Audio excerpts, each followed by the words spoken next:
साथियों नमस्कार। आप सभी का हमारे इस YouTube चैनल राजविका एकेडमी में बहुत बहुत स्वागत है।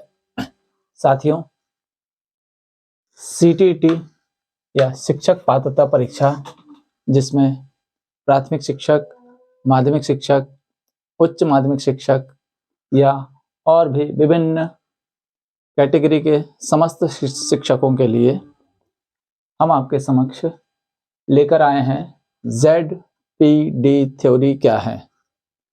जी हाँ साथियों, ZPD थ्योरी परीक्षाओं में बहुत बार पूछी गई है और यह थ्योरी हमें बताती है कि बच्चा कैसे सीखता है। यह थ्योरी दी गई है लेव वाइगोत्स्की के द्वारा। इन्होंने बताया है कि बच्चा कैसे सीखता है। इस थ्योरी के माध्यम से हम यह जान पाएंगे कि बच्चे के सीखने के क्षेत्र कौन कौन से हैं। तो आइए हम इसे समझ लेते हैं। ZPD, इसका जो फुल फॉर्म है वह है जोन ऑफ प्रॉक्सिमल डेवलपमेंट, और यह थ्योरी दी गई है वाइगोत्स्की के द्वारा। तो साथियों, हम इसका साधारण शब्दों में अर्थ देख लेते हैं। ZPD वह क्षेत्र है जहां छात्र किसी कार्य को अकेले नहीं कर सकता, परंतु किसी शिक्षक या किसी सक्षम व्यक्ति की मदद से कर सकता है। इसका हम सीधा तात्पर्य यह लगाते हैं कि जब बच्चा कक्षा में सीखता है तो उसके क्षेत्र अलग अलग होते हैं। पहला क्षेत्र तो यह होता है कि बच्चा कुछ कार्य स्वयं कर लेता है या वह स्वयं कर सकता है, लेकिन कुछ कार्य ऐसे होते हैं वह बिल्कुल भी नहीं कर पाता, चाहे उसमें किसी की मदद हो अथवा ना हो। लेकिन कुछ कार्य ऐसे भी हैं जिसमें वह स्वयं नहीं कर सकता, लेकिन किसी व्यक्ति की मदद, चाहे वह उसका सहपाठी हो, पालक हो, या कक्षा में हम देख सकते हैं कि कक्षा में शिक्षक के द्वारा यह कार्य कराया जाता है। तो शिक्षक उसकी प्रतिभाओं में अपनी कुछ मदद करके उसे उस कार्य को करने में सक्षम बना देता है। तो साथियों, ZPD का यही अर्थ है कि वे कार्य जिसे बच्चा शिक्षक की मदद से कर सकता है उसे हम ZPD थ्योरी कहते हैं। अब इसके स्तर जान लेते हैं। इसके कौन कौन से स्तर हैं? इसके 3 स्तर हैं। तो साथियों, इसके 3 स्तर हैं। पहला स्तर है बच्चा स्वयं कर सकता है। इसे हम चार्ट के माध्यम से या चित्र के माध्यम से समझ सकते हैं।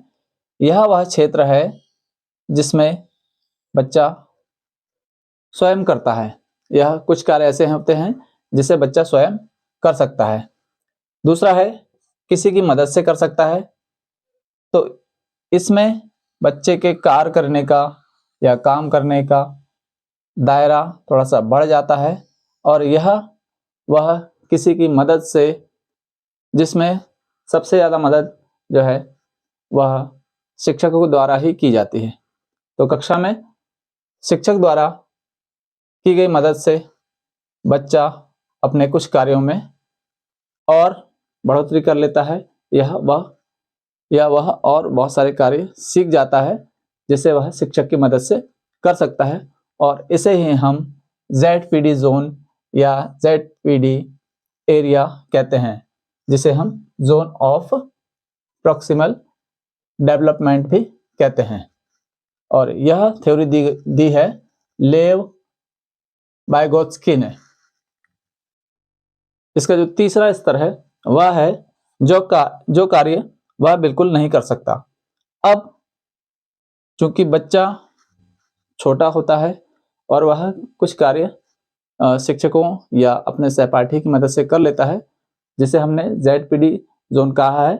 उसके अलावा भी कुछ कार्य ऐसे होते हैं जो उसके आउट ऑफ रीच या जिसे वह नहीं करता या उसे उसकी समझ से बाहर होते हैं, वे होते हैं। तो इसके कुल हमने यहाँ पर 3 स्तर देख लिए हैं। पहला बच्चा स्वयं करता है, दूसरा ZPD जिसमें बच्चा शिक्षक की मदद से कार्य करता है, और एक और तीसरा जो उसके कार्य क्षेत्र या समझ से परे होते हैं या समझ से बाहर होते हैं, जिसे हम आउट ऑफ रीच भी कहते हैं।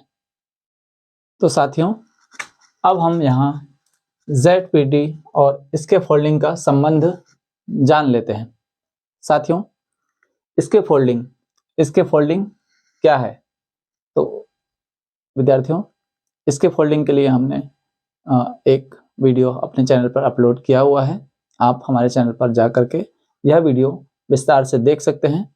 यदि आपने हमारे चैनल को अभी तक सब्सक्राइब नहीं किया है तो चैनल को सब्सक्राइब कर लें और बेल आइकन को प्रेस कर लें। आप चैनल में जाएंगे तो आपको इसके फोल्डिंग का एक वीडियो मिलेगा, जिसका लिंक हमने अपने डिस्क्रिप्शन बॉक्स में भी दे दिया है। तो इसके फोल्डिंग और ZPD का क्या संबंध है, यह हम यहाँ देख लेते हैं। ZPD जैसा कि अभी हमने देखा कि यह सीखने का क्षेत्र होता है। यह क्षेत्र जिसमें बच्चा किसी शिक्षक की मदद से कार्य सीखता है, उसे हम ZPD कहते हैं। जबकि इसके फोल्डिंग उस क्षेत्र में दी जाने वाली सहायता होती है, जिसमें वह क्षेत्र जिसमें किसी शिक्षक या सहपाठी की मदद दी जाती है, उसे हम इसके फोल्डिंग कहते हैं। अर्थात यदि हम इसे और साधारण भाषा में देखें तो ZPD हमें यह बताता है कि सीखना कहाँ है, यानी उसका क्षेत्र बताता है कि सीखना कहाँ है। जबकि इसके फोल्डिंग हमें यह बताता है कि कैसे सीखना है। अब यहाँ पर आप देख लेते हैं कि ZPD थ्योरी में हमें यह बताया जाता है कि बच्चा शिक्षक के माध्यम से या सहपाठी के माध्यम से उनकी सहायता के द्वारा उसकी क्षमता से आगे भी सीख सकता है। तो साथियों, ZPD थ्योरी के बारे में या इसके फोल्डिंग के बारे में विभिन्न परीक्षाओं में, शिक्षक पात्रता परीक्षाओं में बहुत सारे प्रश्न पूछे जाते हैं। आपको हमारा यह वीडियो कैसा लगा? यदि वीडियो अच्छा लगा हो तो लाइक करें, शेयर करें, और यदि आपने हमारे चैनल को अभी तक सब्सक्राइब नहीं किया है तो चैनल को सब्सक्राइब कर लें, ताकि इसी प्रकार के और वीडियो हम आप तक लेकर आते रहें। Thank you.